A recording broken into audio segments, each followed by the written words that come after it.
Hi, my name is Dr. Appiah, and I wanted to just share with you some thoughts and commentary about this COVID crisis. So I just want to jump right in.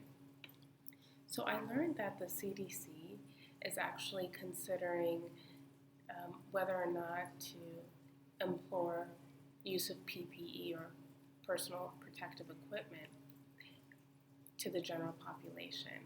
And so the question becomes, should people outside of first responders, outside of people in the healthcare field, should they be using masks, for example, going to the grocery store? And I'm actually in favor of it just because of the mechanism by which it could assist in controlling the spread. So the mask, what it does is it actually prevents respiratory droplets from being transmitted because it's less likely to be in the air or on contact or on surfaces and therefore be contained in the mask. The second benefit of the mask is that it actually helps the person who may actually have, it actually also helps that person because it minimizes the ability of us to touch our nose and mouth, which is just something that's going to be essential. And so I would be in favor of a policy that would implore it. Now, it's a little bit confusing, right? Because on the one hand, people are saying, hey, we don't have masks, and now we're saying use masks. And so, my thinking is that down the line, when we do have enough masks for healthcare workers and for the general population, then feel free to go ahead and use it.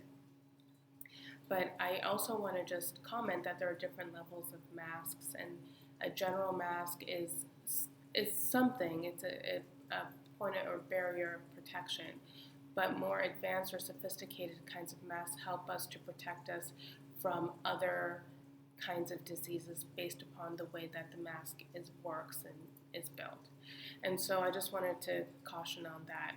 It is true, healthcare facilities oftentimes still do need the right kinds of masks and right kind of equipment just to protect ourselves. But in the general population, I think something would be helpful. Something like masks would be helpful.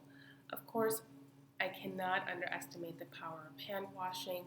In my estimation, what I would recommend is to wash your hands multiple times a day before you when you wake up, and before you go to sleep, and before and after each meal.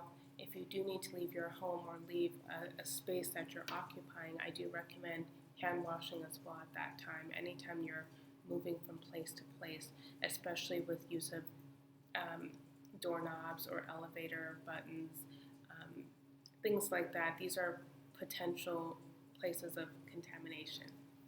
Okay? So the next interesting thing is I learned that some of the people on the front lines, even outside of the healthcare field, are feeling really at risk, and quite frankly, they are. So I'm learning that Amazon workers and Instacart workers are on strike because they feel, that increased risk, and they are. They are. We are all at risk. We are certainly all at risk, and that's a tough thing to deal with because on the one hand, we're asking people to stay at home, but we need a means to function in our home, and that requires supplies and food and whatnot. And so Amazon and Instacart, these kinds of services and delivery type of services are so essential. I don't know what the solution is. I hope that we can, pay them more or give them some sort of resources and benefits, and I think that's going to be an ongoing discussion. Apparently, these companies are going to be continue to be at ongoing discussions about how to best address this. And so I'm in favor of them. The Amazon and Instacart workers certainly need their support, and thank you for all that you do because you keep the rest of us, or you help us to keep the rest of us safe. I would employ those employers also to contribute as you can. Now, interestingly, this is a really interesting time in America because we're all trying to see what services and talents and gifts can we offer to contribute. So thank you to companies that are offering even small things to healthcare workers, like even lunch, or I understand Starbucks is offering free coffee. I think Hertz is also potentially allowing car services as well. And so all of these things that are multidisciplinary effort or concerted effort to address this virus and really support people who are fighting this. And I say thank you. So let's stay tuned.